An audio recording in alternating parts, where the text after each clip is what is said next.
Hello everyone. Welcome to my channel. Today, we're going to dive deep into the heart of ancient Indian scripture. We're going to uncover a chapter of history that, for way too long, has been almost completely overlooked. It's a story hidden in plain sight, right within the pages of one of the world's oldest holy texts. So let's just start with a really direct question. Who actually wrote the Vedas? Now, these are some of the most ancient and sacred texts on the planet. And the traditional answer might seem pretty straightforward. But you know what? The real story is so much more complex and, frankly, way more interesting. The story most of us have heard goes something like this. These incredible texts were divine revelations, right? They were channeled through enlightened male sages, these great rishis.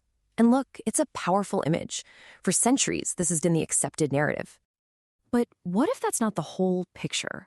What if there were other voices, equally powerful, equally profound, who were absolutely instrumental in composing these sacred hymns?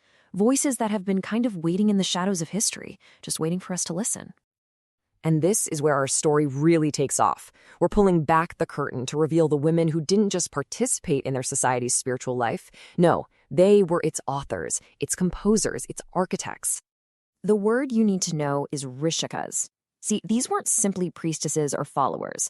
Rishikas were female seers, seen as the absolute equals of their male counterparts. They were scholars, they were philosophers, and they were inspired poets whose own work is right there preserved in the Vedas to this day. So, who were these incredible women? It's time to stop talking in abstracts and put some names and some seriously powerful words to this amazing legacy. Let's put a spotlight on some of the pioneers. Just take a second and listen to this verse. I am the source of all creation, the primordial cosmic power. I mean, whoa, this isn't a prayer to a god. This is a declaration as the divine, a voice of just immense power and self-awareness. So who is speaking here? That was Vak Ambarini. Her hymn, the Devi Sukta, is one of the most celebrated in the entire Rig Veda. In it, she doesn't just worship the divine, she identifies with it. She claims to be the feminine energy that is the foundation of all existence. I mean, this became a foundational text for an entire branch of Hindu theology, and it was written by a woman. But the voices of the Rishikas weren't only cosmic and grand.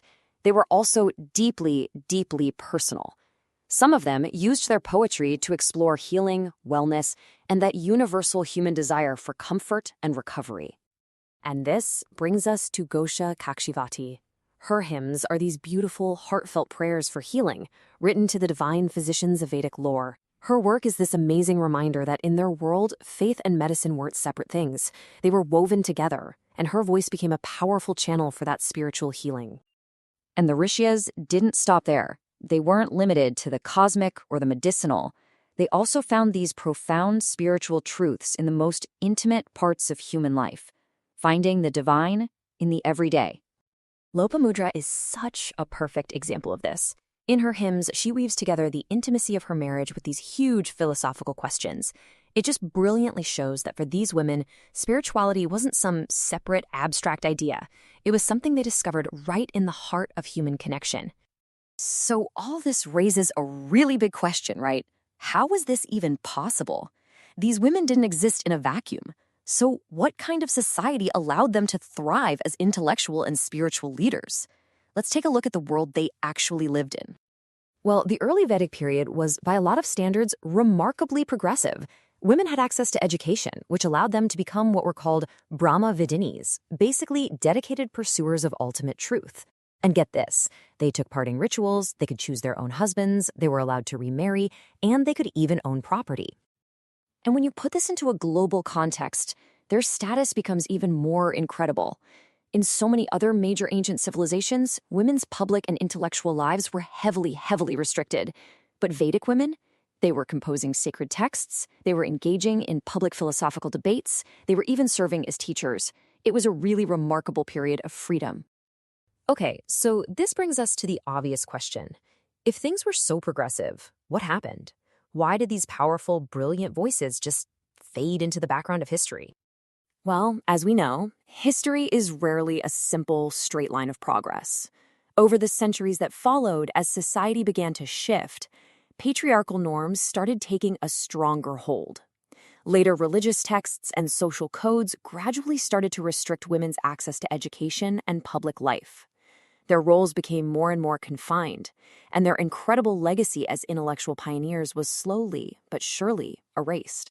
So why does rediscovering all this matter right now, today? Because it completely challenges the story we've been told about the past. It proves that female intellectual and spiritual leadership isn't some new modern idea. It's an ancient legacy just waiting to be reclaimed. These women were absolute pioneers whose voices shaped a cultural heritage that belongs to every single one of us.